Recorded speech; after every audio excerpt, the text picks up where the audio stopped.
Hey, Hunter with True Homes Photography, and today I'm going to tell you whether I think the Ronin S or the Ronin M or MX is a better gimbal.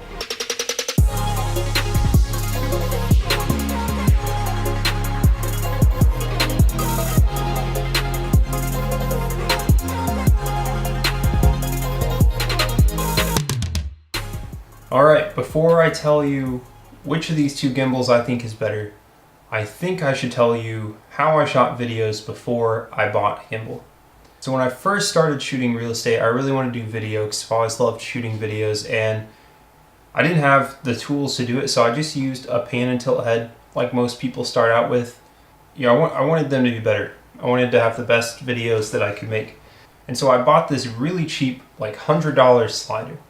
It was aluminum, and over time it started to bend. And I see it all the time actually online, where people are shooting with a slider, and as they slide across, it starts to tilt. And there's really no avoiding it when you have a cheap slider. So then I started doing, which I'm very ashamed of myself for doing this, but I didn't know what else to do, and I didn't have the money to buy one of these gimbals.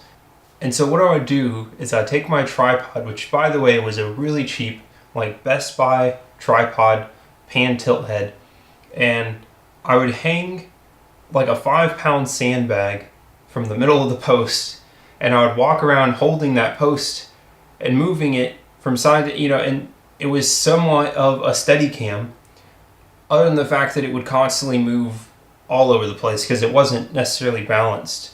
And I just didn't have the money to get a steady cam. I wanted to get one of these nice Ronins, and it just took a while before I was able to get to that point. So when I finally had the money, I bought this Ronin. It changed my videos completely. I was able to create sliding motions.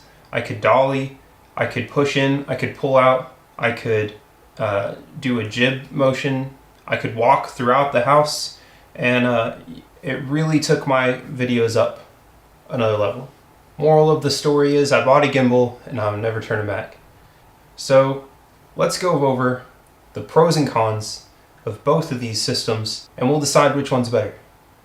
Alright, I've got the Ronin MX all set up with my Nikon D750 with a 14-24mm lens is what I normally shoot my videos on. The first pro of the Ronin M or MX would probably be that I feel that it's more stable. When I say stable, what I'm referring to is it doesn't move as much when you walk. Alright, so I've got it in my hands, and because you're holding with two hands and it's on this big cage, I feel like it's just really easy to adjust. The movements are smooth. You can tilt down, you can tilt up, and it's just very, even when you walk, it's just really easy to control. I guess what I'm saying is it's heavy, so it's more stable while you're shooting. Alright, so another perk to this rig would be that there's more functionality when it comes to attachments. And obviously didn't set this up quite right. I've got my setup here. I usually put my monitor on so I can see what I'm doing. And I do have the thumb controller, I just haven't attached it. And you could even set up like a shotgun mic right here on the side, just for some better audio, just overall general audio. The Ronin MX was specifically made to hold heavier cameras. I haven't looked at the weight difference. Some of the cons to this setup would be that it's just super heavy. If you're shooting for a long time, it's really going to start to wear on you.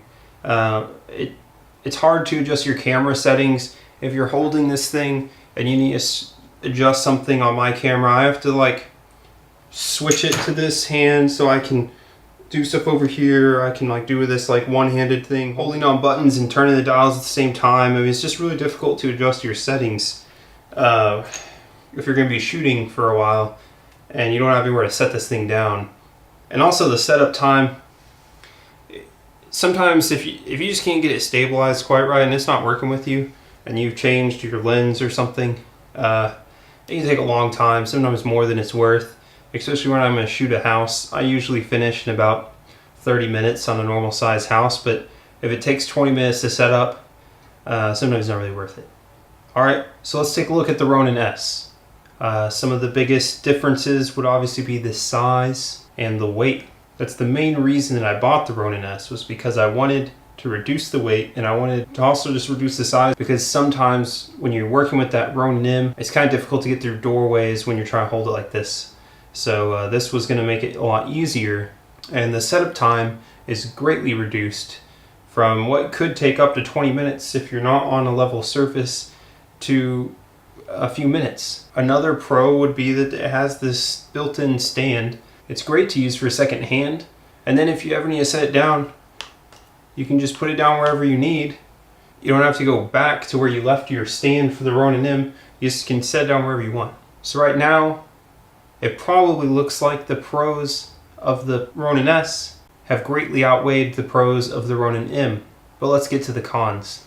I think this is a great setup for real estate video, or for really any video, but for real estate video, I think it is great. The only issue for me, maybe not for you, but for me, with my current setup, it's too heavy. It just weighs too much, and when you're trying to use it upright, it's top heavy, and as you walk, it's constantly moving around, and it's just really hard to keep any side-to-side movements out, and you just don't have that problem with the Ronin M.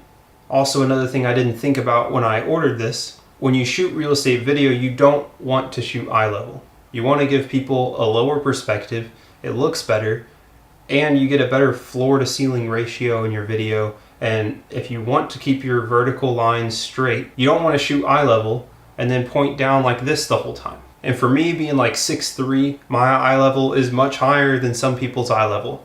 I think for other situations, if you're shooting an interview or working with an agent and just doing some videos for the agent, I think this is great because I can shoot at eye level without having to hold the Ronin up like this the whole time.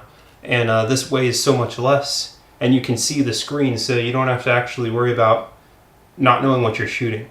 But because we don't want to shoot up here, you have to switch it to underslung mode. And you do this by holding down the trigger, which locks the gimbal, so no matter what you do, where you go, it stays in place. You have to come down here. I'm not going to hold it like this while I'm shooting video. It's just a strain on the forearms and the biceps, which I do not have much of. So you have to come down even lower, like this.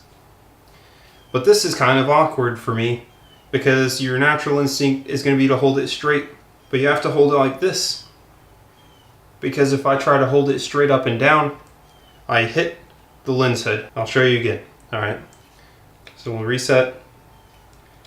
I'll lock the gimbal straight up where it's natural to hold, and there we go. It's hitting right there at the top, just at the front. And I've tried adjusting the camera to like push it back a little bit, but the way that it's balanced, it just doesn't work. So unfortunately, on the last video I shot, I had to shoot the whole thing like this, way down below, which is just really hard to do.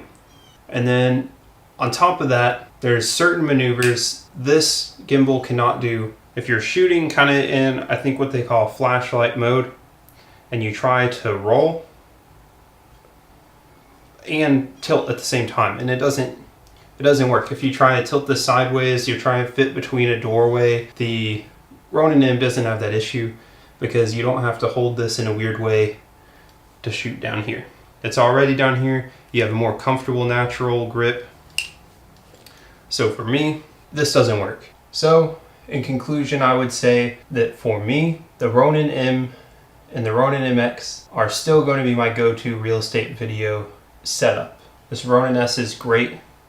I'm not going to get rid of it. I think eventually, with a different camera and a different lens, this will be the best piece of gear that I have. But right now, with that lens and that camera, it's just too heavy, too big, and it just doesn't work for what I do with it. If you have any advice for me, I'd love to hear it. I'd love to be able to use this thing more, but right now it just doesn't really work for what I'm trying to do with it. But anything you know that I may be missing, I'd love to know, and I appreciate your support for this channel. I'll see you on the next video. Thanks.